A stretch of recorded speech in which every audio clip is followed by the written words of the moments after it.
Hello everyone and welcome. With board exams right around the corner, we're going to get you prepared. Today, we're going to walk through the entire 2017 Haryana Board social science paper step by step.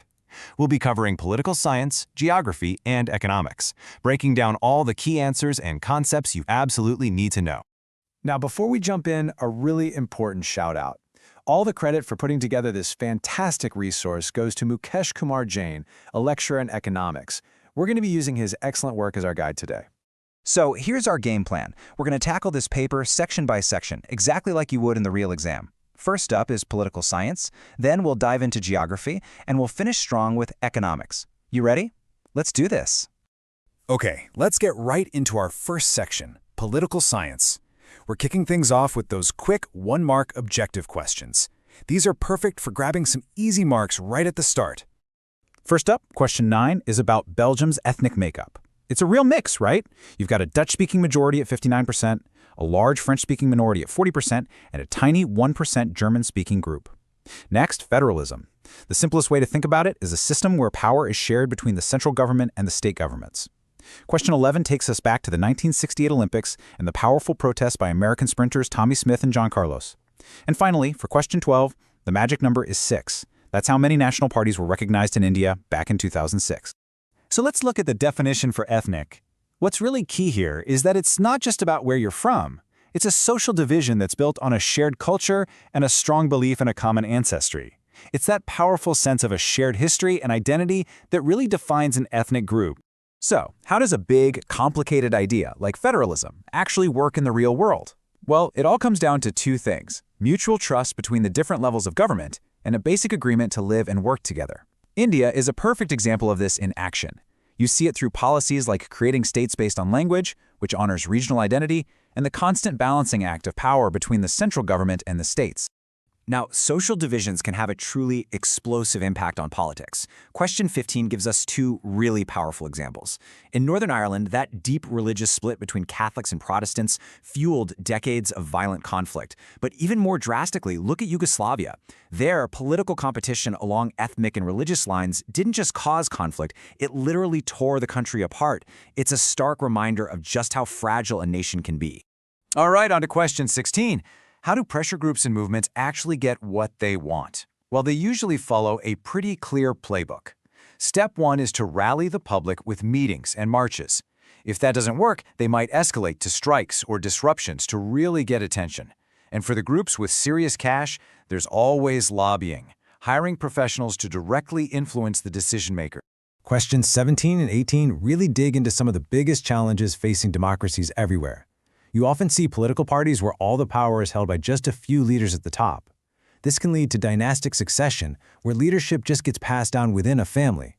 On top of that, you have the growing influence of big money and even criminals in elections.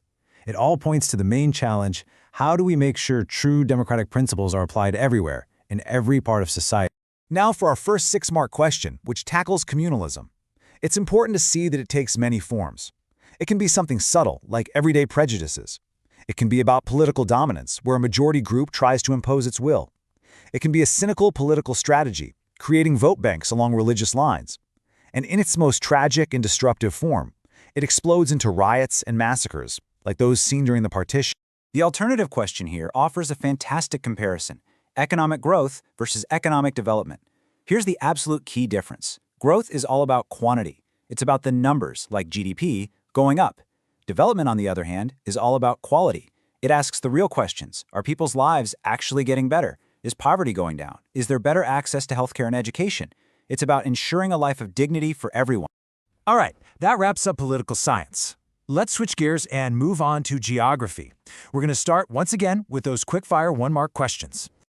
Okay, these next 4 are just quick facts you'll want to have locked in. First, the National Forest Policy from 1952 set a target of 33% forest cover for the country. Second, soil is classified as a renewable natural resource. Third, when you see a single crop grown over a huge area, that's called plantation agriculture. And finally, the main ingredient for the cement industry, that would be limestone. 4 easy points right there. Question 24 asks us to classify resources, and it's pretty straightforward. It really just boils down to one simple question: is it alive or not? Biotic resources are the living ones. everything from the biosphere, plants, animals, and even us. Abiotic resources are all the non-living things. Think rocks, water, and metals. Simple as that. Let's talk transport and trade. For question 25, the two big advantages of road transport are its incredible flexibility, it can go just about anywhere, and its convenience, offering that true door-to-door service. Then for question 26, the difference is simple. Local trade happens inside a country's borders, while international trade crosses those borders, connecting two or more nations. Now this is a really important 6-mark question. Why do we end up using more resources as we develop? Well, it's a kind of chain reaction. Better technology makes it faster and easier to get resources. Economic development creates new wants and needs. We all want more gadgets, right? As our incomes go up, we buy more stuff. And as our cities get bigger, they demand massive amounts of water, energy, and building materials. It's all driven by a culture that tells us that more is always better. Time for some map work. You need to know that the Mahanadi River flows through Odisha and empties into the Bay of Bengal. You should know that Karnataka is a major state in South India, and that Kerala is right there on the southwestern coast. But listen, my best advice here is don't just memorize these facts. Grab a map and actually practice finding these places. It's the only way it's really going to stick in your mind. And that brings us to our final section, economics. Let's break down these last few important concepts to make sure you're 100% ready for this exam. Let's nail down these key economic terms. First, national income. That's the total money value of all the final goods and services a country produces in a year, plus any income from other countries. Next, the service sector. This part of the economy doesn't make physical stuff, it provides services, like banking or transportation. Then you have the barter system, which is just trading goods for other goods, no money involved. And finally, globalization. That's the big process of the world becoming more and more interconnected. All right, let's talk about a really interesting concept, disguised unemployment. Imagine a farm where the work really only needs 3 people to get done, but there are 5 people working on it. Those 2 extra people are technically employed, but they aren't actually adding anything to the total output. If they left tomorrow, the farm would produce the exact same amount. That is disguised unemployment, a hidden surplus of labor, which you often see in agriculture. So, why do consumers sometimes get exploited? Question 34 gives us the main reasons: a lack of good information, limited supply of a product, and low literacy levels. And that's exactly why the Consumer Protection Act of 1986 is so vital. Its goals, laid out here for question 35, are all about protecting our rights, giving us a system to file complaints, stopping unfair business practices, and most importantly, educating and empowering us as consumers. For our final 6-mark question, let's look at the positive side of globalization for India. For consumers like us, it's meant more choices, better quality, and lower prices. That alone has helped raise the standard of living. Investment from multinational companies has created millions of new jobs, and it's also pushed Indian companies like Tata and Infosys to go out and become global giants themselves. It's been a massive game changer, especially for the IT and service sectors. Now, don't feel like you have to memorize everything we just went over right this second. To make your studying easier, we've put together a complete PDF of this entire solved paper. You can download it for free. Just click the link in the description box below this video.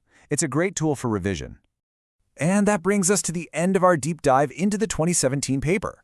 We've covered a ton of ground today, from the details of federalism to the global impact of, well, globalization. So my final question for you is this. After walking through this entire paper, which topic or which section do you personally feel you need to focus on the most? Think about it. Thanks for watching, and all the very best with your studies.